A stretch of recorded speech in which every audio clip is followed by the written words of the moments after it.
Hello everyone, it's Cambam again, and I decided to do today's cast after reading a guide by 4K Monk on the Team Liquid forums called How to Stop a 4-Gate as Zerg. It's an excellent guide, and it's very in-depth, and I've been wanting to do a kind of educational tutorial cast recently, so I decided to just do an example replay of things he's talking about in his guide. So basically, the main gist of his article, which you should read, is that the two main things that are important for holding off a 4-gate are scouting it, knowing it's coming, and cutting drones at the appropriate time. Because basically the only two ways to lose to a 4-gate is by making too few drones or making too many drones. If you hit that perfect timing, it's actually really easy to hold off a 4-gate. And so in this one, he's going to be doing the Zealot Stalker 4-gate that 4K Monk talks about in his guide, and so I want to focus on how I scout it and then how I respond after I scout it. So I send out a scouting drone I think on 10, and I've talked to my other casts about how I love to do this thing where I patrol my scouting drone so I don't have to worry about them, and I just patrol it around like in a box around the base. So I'm going to go to my view so we can see what I'm looking at. And I get there, I see a gas, so obviously not a fast expand or 2-gate or anything like that. And anyway, what I'm going to be looking for, there are a couple tells for a 4-gate that you want to look for, because I know, especially when I was newer, probably a lot of new players still are like they scout their opponent, but they don't know what they're looking for. And if that's your problem, listen up, because this is what you want to look for. You want to look for their gas timings. At least for this type, he's only going to get one ever.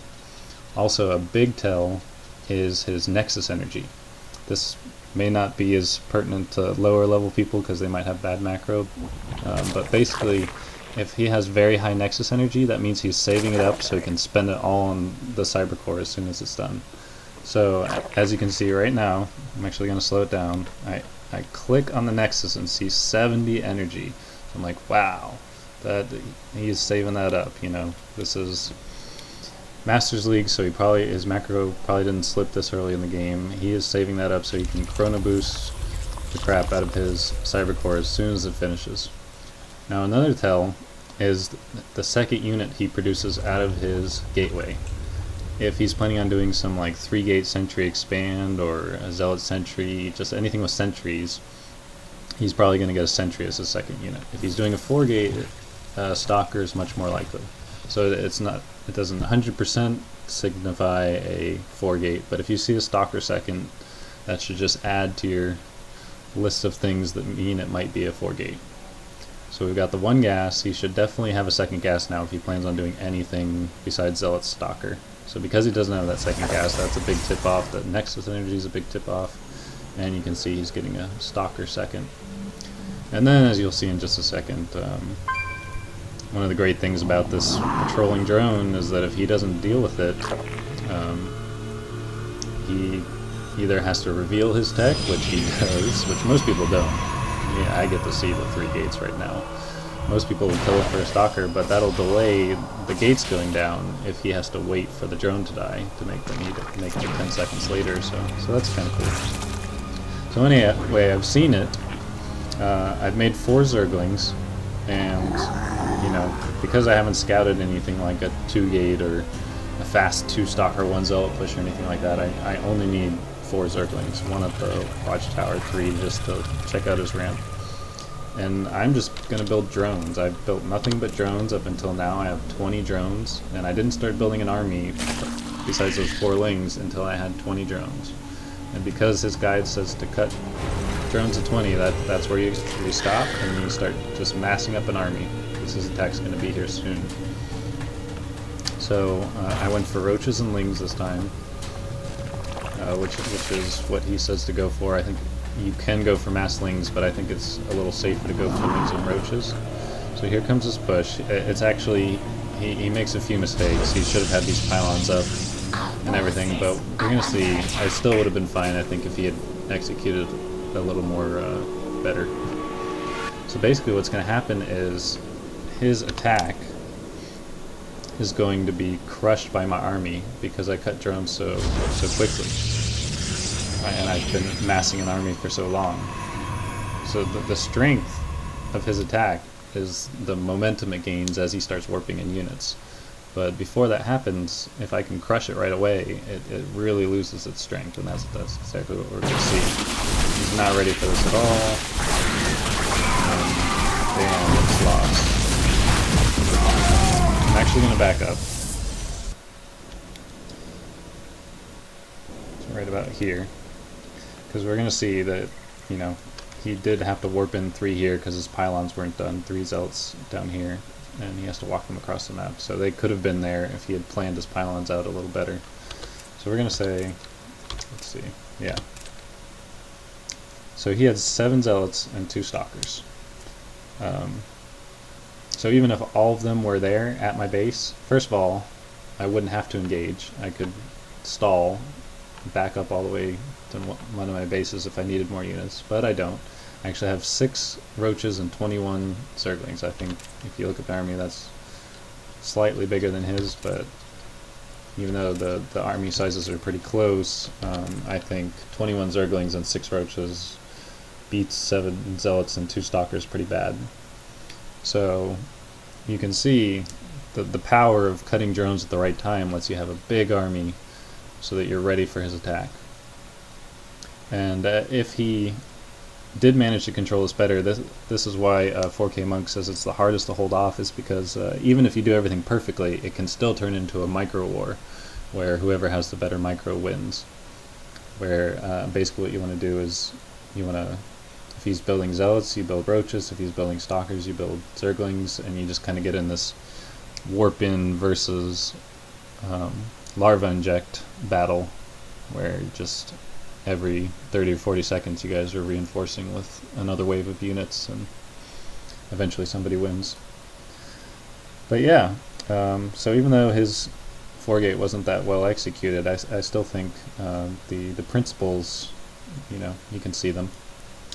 So anyway, we'll watch that one more time. Oh, another thing I wanted to show real quick was that while I'm on 20 drones to his 24, this is kind of like a confidence boost that might, you know, just make you feel a little better when you're dealing with a 4-gate. Because I have 2 bases and my drones are spread out and mining more efficiently because of that, watch the incomes of us.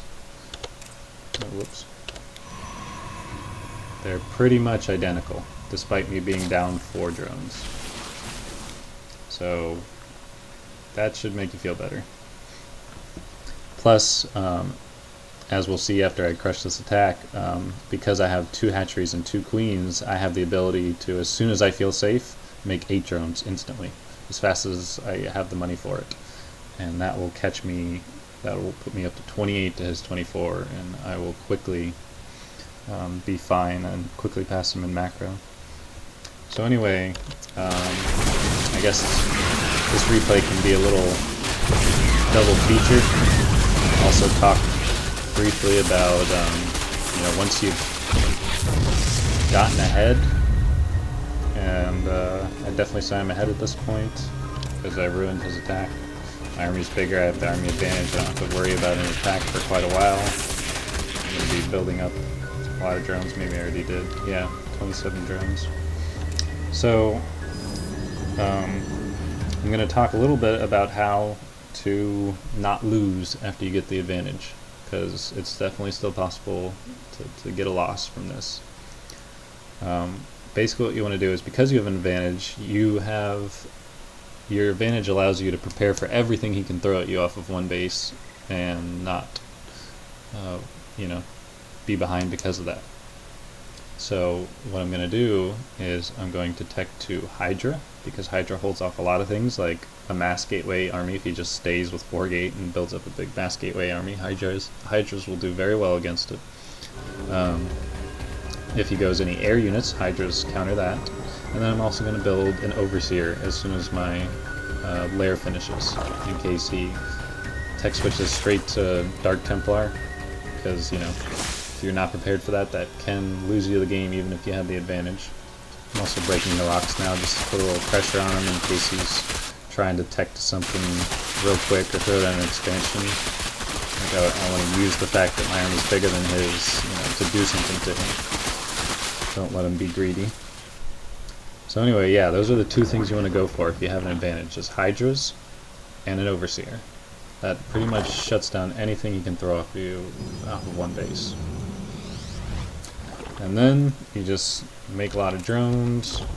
As you can see, I'm 36 to his 27.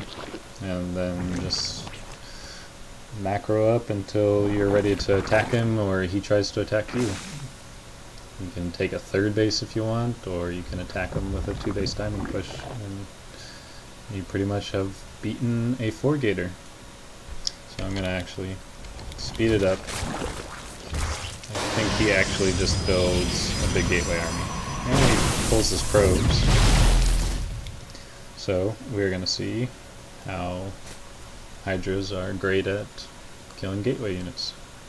Now an interesting thing, because I scouted with the Zelnaga that he was bringing all his probes, I decided, hey, if I just hold off this attack, I win. So why don't I pull a bunch of drones so they can tank for my units? So that kind of nullifies the fact that he brought all his probes. So I hold off this attack, I win. I just 6 DPS. That's pretty much it.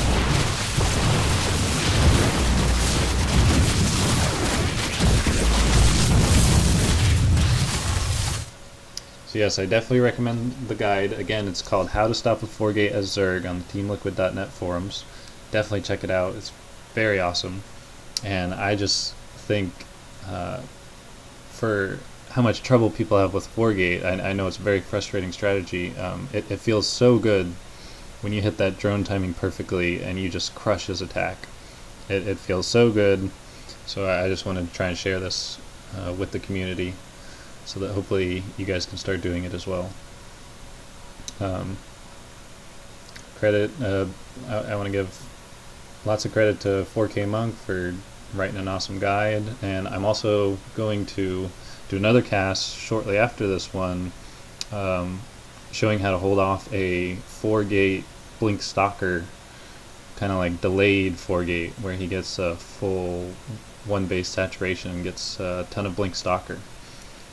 And basically just showing all the same principles in that matchup as well. So if you're interested, check back, and I will hopefully have that posted. I'm also going to post this replay in the YouTube description, so you can download it and watch me first person, watch the Protoss first person if you want. And I also will link to the guide in the YouTube description. So thank you for watching. Have fun crushing 4-gates.